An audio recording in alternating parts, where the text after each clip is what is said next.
ನಮಸ್ಕಾರ. Introduction to ನೆಟ್ಬೀನ್ಸ್ IDE ಎಂಬ ಟ್ಯುಟೋರಿಯಲ್ಗೆ ನಿಮಗೆ ಸ್ವಾಗತ. ಈ ಟ್ಯುಟೋರಿಯಲ್ನಲ್ಲಿ ನಾನು ನೆಟ್ಬೀನ್ಸ್ ಜೊತೆಗೆ ಕೆಲಸ ಮಾಡುವುದರ ಬಗ್ಗೆ ನಿಮಗೆ ಪರಿಚಯಿಸುತ್ತೇನೆ.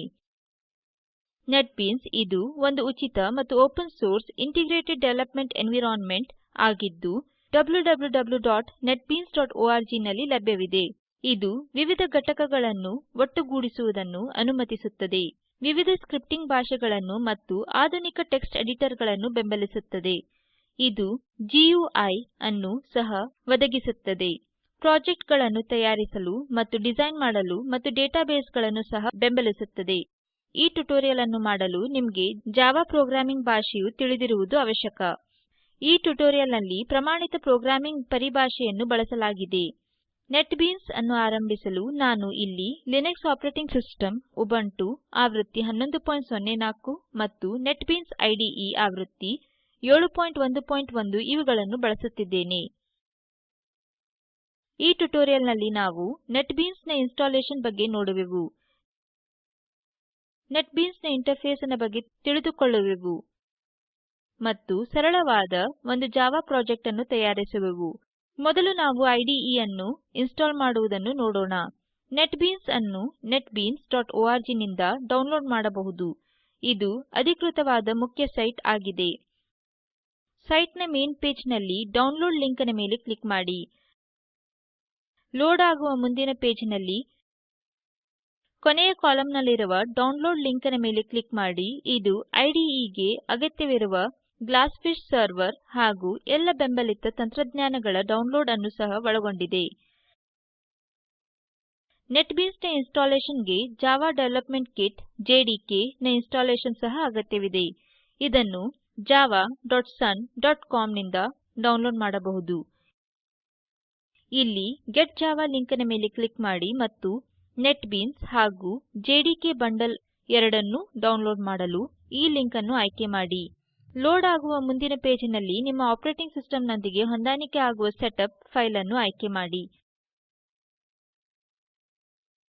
ಉಬುಂಟುನ ಮೇಲೆ ಸೆಟಪ್ ಫೈಲ್ ಅನ್ನು .sh ಫೈಲ್ ಎಂದು ಅರ್ಥಾತ್ ಶೆಲ್ ಸ್ಕ್ರಿಪ್ಟ್ ಫೈಲ್ ಎಂದು ಡೌನ್ಲೋಡ್ ಮಾಡಲಾಗಿದೆ.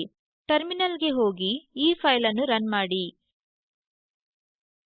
ಡೌನ್ಲೋಡ್ ಮಾಡಲಾದ ಸೆಟಪ್ ಫೈಲ್ ಅನ್ನು ಒಳಗೊಂಡಿರುವ ವಿಂಡೋ ಅಥವಾ ಡೈರೆಕ್ಟರಿಗೆ ನ್ಯಾವಿಗೇಟ್ ಮಾಡಿ ಮತ್ತು ಪ್ರಾಂಪ್ಟ್ ಇರುವಲ್ಲಿ sh ಆನಂತರ ಡೌನ್ಲೋಡ್ ಮಾಡಲಾದ ಫೈಲ್ನ ಹೆಸರನ್ನು ಟೈಪ್ ಮಾಡಿ ಮತ್ತು ಎಂಟರ್ ಅನ್ನು ಒತ್ತಿ.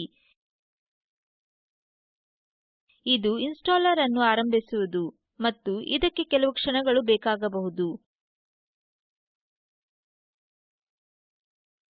ಸ್ಕ್ರೀನಿನ ಮೇಲೆ ಇನ್ಸ್ಟಾಲರ್ ಕಾಣಿಸಿಕೊಳ್ಳುತ್ತದೆ.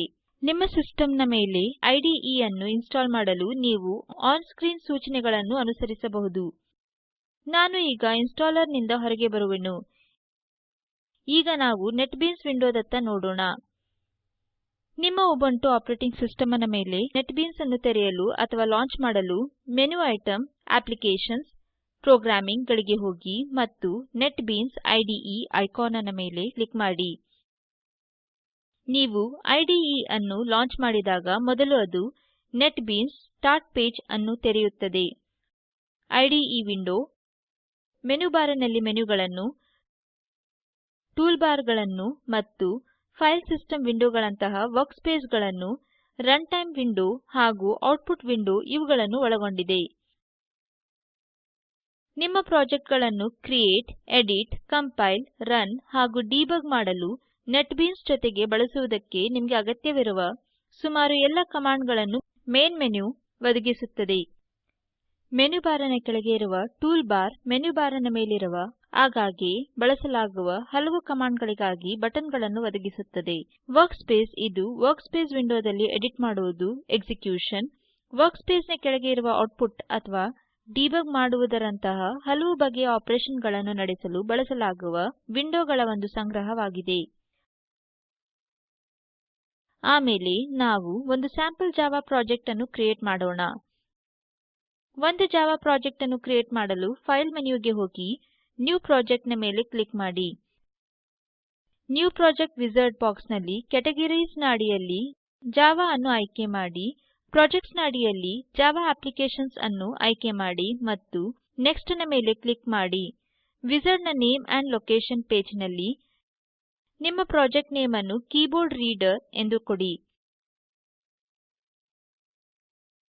ಸೆಟ್ ಆಸ್ ಮೇನ್ ಪ್ರಾಜೆಕ್ಟ್ ಎಂಬ ಚೆಕ್ ಬಾಕ್ಸ್ ಅನ್ನು ಆಯ್ಕೆ ಮಾಡಿದೆ ಎಂದು ಗುರುತು ಹಾಕಿ ಮತ್ತು ಫಿನಿಶ್ ನ ಮೇಲೆ ಕ್ಲಿಕ್ ಮಾಡಿ. ಪ್ರಾಜೆಕ್ಟ್ ಅನ್ನು ಕ್ರಿಯೇಟ್ ಮಾಡಲಾಗಿದೆ ಮತ್ತು IDE ಯಲ್ಲಿ ಅದನ್ನು ತೆರೆಯಲಾಗಿದೆ. ಒಂದು ಸಲ ಪ್ರಾಜೆಕ್ಟ್ ಅನ್ನು ಕ್ರಿಯೇಟ್ ಮಾಡಿತೆಂದರೆ ನಿಮಗೆ IDE ವಿಂಡೋಗಳ ಎಡಭಾಗದಲ್ಲಿ ಪ್ರಾಜೆಕ್ಟ್ಸ್ ವಿಂಡೋವನ್ನು ನೋಡಲು ಸಾಧ್ಯವಾಗಬೇಕು. ಇದು ಸೋರ್ಸ್ ಫೈಲ್ಗಳು, ಲೈಬ್ರರಿಗಳು ಸೇರಿದಂತೆ ಪ್ರಾಜೆಕ್ಟ್ನ ಘಟಕಗಳ ಒಂದು ಟ್ರೀ ವ್ಯೂ ಅನ್ನು ಒಳಗೊಂಡಿರುತ್ತದೆ. ನಿಮ್ಮ ಕೋಡ್ ಇವುಗಳನ್ನು ಅವಲಂಬಿಸಿದೆ. ಬಲಬದಿಯಲ್ಲಿ ಕೀಬೋರ್ಡ್ ರೀಡರ್ ಡಾಟ್ ಜಾವಾ ಎಂಬ ಒಂದು ತೆರೆದ ಫೈಲ್ನೊಂದಿಗೆ ಸೋರ್ಸ್ ಎಡಿಟರ್ ಇದೆ. ಮಾದರಿಗಾಗಿ ಈಗ ಮೇನ್ ಕ್ಲಾಸ್ನಲ್ಲಿ ನಾವು ಒಂದು ಜಾವಾ ಕೋಡ್ ಅನ್ನು ಸೇರಿಸೋಣ. ಈ ಕೋಡ್ ಕೀಬೋರ್ಡ್ನಿಂದ ಇನ್ಪುಟ್ ಅನ್ನು ರೀಡ್ ಮಾಡುತ್ತದೆ ಮತ್ತು ಇನ್ಪುಟ್ ಒಂದು ಪೂರ್ಣ ಸಂಖ್ಯೆಯಾಗಿದೆಯೇ ಅಥವಾ ಫ್ಲೋಟಿಂಗ್ ಪಾಯಿಂಟ್ ಸಂಖ್ಯೆಯಾಗಿದೆಯೇ ಎಂದು ಹೇಳುವ ಔಟ್ಪುಟ್ ಅನ್ನು ಕೊಡುತ್ತದೆ. ಈಗ ನಾನು ಈ ಕೋಡ್ ಅನ್ನು ನನ್ನ ಕ್ಲಿಪ್ಬೋರ್ಡ್ ಮೇಲೆ ಕಾಪಿ ಮಾಡಿ ಅದನ್ನು IDE ವರ್ಕ್ಸ್ಪೇಸ್ ನಲ್ಲಿ ಈಗಿರುವ ಕೋಡ್ ಮೇಲೆ ಪೇಸ್ಟ್ ಮಾಡುತ್ತಿದ್ದೇನೆ. ಮುಂದಿನ ಹಂತವು ನಮ್ಮ ಪ್ರಾಜೆಕ್ಟ್ ಅನ್ನು ರನ್ ಮಾಡುವುದಾಗಿದೆ. ನೆಟ್ಬೀನ್ಸ್ IDE ಮೇಲೆ ಯಾವುದೇ ಪ್ರಾಜೆಕ್ಟ್ ಅನ್ನು ರನ್ ಮಾಡಲು 3 ವಿಧಾನಗಳಿವೆ. ಮೊದಲನೆಯ ವಿಧಾನ, ನೀವು ಪ್ರಾಜೆಕ್ಟ್ಸ್ ವಿಂಡೋಸ್ನಲ್ಲಿ ಪ್ರಾಜೆಕ್ಟ್ ನೋಡ್ ಮೇಲೆ ಕ್ಲಿಕ್ ಮಾಡಿ ಮತ್ತು ಕಾಂಟೆಕ್ಸ್ಚುಯಲ್ ಮೆನುವಿನಿಂದ ರನ್ ಅನ್ನು ಆಯ್ಕೆ ಮಾಡಬಹುದು. ಅಥವಾ ನೀವು ಟೂಲ್ ಬಾರಿಗೆ ಹೋಗಿ ರನ್ ಪ್ರಾಜೆಕ್ಟ್ ಬಟನ್ ಮೇಲೆ ಕ್ಲಿಕ್ ಮಾಡಿ. ಅಥವಾ ಪ್ರಾಜೆಕ್ಟ್ ಅನ್ನು ರನ್ ಮಾಡಲು ನೀವು ನಿಮ್ಮ ಕೀಬೋರ್ಡ್ ಮೇಲಿನ F6 ಕೀಯನ್ನು ಸಹ ಒತ್ತಬಹುದು. ನಾನು ಪ್ರಾಜೆಕ್ಟ್ ನೋಡ್ ಮೇಲೆ ರೈಟ್ ಕ್ಲಿಕ್ ಮಾಡಿ ರನ್ ಎಂಬ ಆಯ್ಕೆಯನ್ನು ಆರಿಸಿಕೊಳ್ಳುತ್ತೇನೆ. ನೀವು ಒಂದು ಜಾವಾ ಅಪ್ಲಿಕೇಶನ್ ಅನ್ನು ರನ್ ಮಾಡಿದಾಗ IDE ಅಪ್ಲಿಕೇಶನ್ ಕೋಡ್ ಅನ್ನು ಬಿಲ್ಡ್ ಮಾಡಿ ಕಂಪೈಲ್ ಮಾಡುತ್ತದೆ ಮತ್ತು ಪ್ರೋಗ್ರಾಂ ಅನ್ನು ವರ್ಕ್ಸ್ಪೇಸ್ ನ ಕೆಳಗೆ ಕಾಣಿಸಿಕೊಳ್ಳುವ ಔಟ್ಪುಟ್ ವಿಂಡೋದಲ್ಲಿ ರನ್ ಮಾಡುತ್ತದೆ. ಈಗ IDE ನನಗೆ ಎಂಟರ್ ಎನಿ ನಂಬರ್ ಎಂದು ಹೇಳುತ್ತಿದೆ. ನಾನು ಯಾವುದೋ ಒಂದು ಸಂಖ್ಯೆಯನ್ನು ನಮೂದಿಸುತ್ತೇನೆ ಮತ್ತು ಎಂಟರ್ ಅನ್ನು ಒತ್ತುತ್ತೇನೆ. ಇನ್ಪುಟ್ ಒಂದು ಪೂರ್ಣ ಸಂಖ್ಯೆಯಾಗಿದೆಯೇ ಅಥವಾ ಫ್ಲೋಟಿಂಗ್ ಪಾಯಿಂಟ್ ಸಂಖ್ಯೆಯಾಗಿದೆಯೇ ಎಂದು ಇದು ಹೇಳುತ್ತಿದೆ. ಈಗ ಒಂದು ಅಸೈನ್ಮೆಂಟ್. ಕೀಬೋರ್ಡ್ ಇನ್ಪುಟ್ ರೀಡರ್ ಪ್ರಾಜೆಕ್ಟ್ನ ವಿಸ್ತರಣೆಯಂತೆ ಇನ್ನೊಂದು ಪ್ರಾಜೆಕ್ಟ್ ಅನ್ನು ಪರಿವರ್ತಿಸಿ, ಅರ್ಥಾತ್ ಟೆಂಪರೇಚರ್ಸ್ ಕನ್ವರ್ಟರ್ ಅಪ್ಲಿಕೇಶನ್. ಇದು ಇನ್ಪುಟ್ ಟೆಂಪರೇಚರ್ ಅನ್ನು ತೆಗೆದುಕೊಂಡು ಅದನ್ನು ಫ್ಯಾರನ್ಹೀಟ್ ನಿಂದ ಸೆಲ್ಸಿಯಸ್ಗೆ ಮತ್ತು ತದ್ವಿರುದ್ಧವಾಗಿ ಪರಿವರ್ತಿಸುತ್ತದೆ ಮತ್ತು ಪರಿವರ್ತಿತ ತಾಪಮಾನವನ್ನು ಔಟ್ಪುಟ್ ವಿಂಡೋದಲ್ಲಿ ತೋರಿಸುತ್ತದೆ. ನಾನು ಈಗಾಗಲೇ ಅಸೈನ್ಮೆಂಟ್ ಅನ್ನು ತಯಾರಿಸಿದ್ದೇನೆ. ನಾವು ಈ ಅಸೈನ್ಮೆಂಟ್ ಅನ್ನು ರನ್ ಮಾಡೋಣ.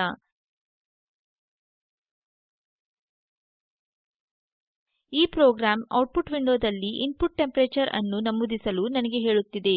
ನಾನು -40 ಅನ್ನು ಒಂದು ಸ್ಯಾಂಪಲ್ ಟೆಂಪರೇಚರ್ ಎಂದು ಫ್ಯಾರನ್ಹೀಟ್ ಗಳಲ್ಲಿ ನಮೂದಿಸುತ್ತೇನೆ ಮತ್ತು ಇದು ಪರಿವರ್ತಿಸಲಾದ ಟೆಂಪರೇಚರ್ ಅನ್ನು ಸೆಲ್ಸಿಯಸ್ ಗಳಲ್ಲಿ ನನಗೆ ತೋರಿಸುತ್ತದೆ.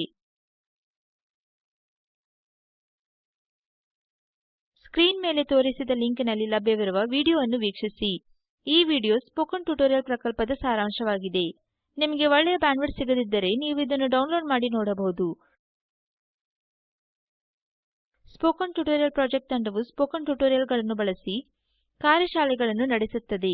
ಆನ್ಲೈನ್ ಪರೀಕ್ಷೆಯಲ್ಲಿ ಉತ್ತೀರ್ಣರಾದವರಿಗೆ ಪ್ರಮಾಣಪತ್ರವನ್ನು ಕೊಡುತ್ತದೆ. ಹೆಚ್ಚಿನ ಮಾಹಿತಿಗಾಗಿ ದಯವಿಟ್ಟು ಕೆಳಗಿನ ಲಿಂಕ್ಗೆ ಬರೆಯಿರಿ.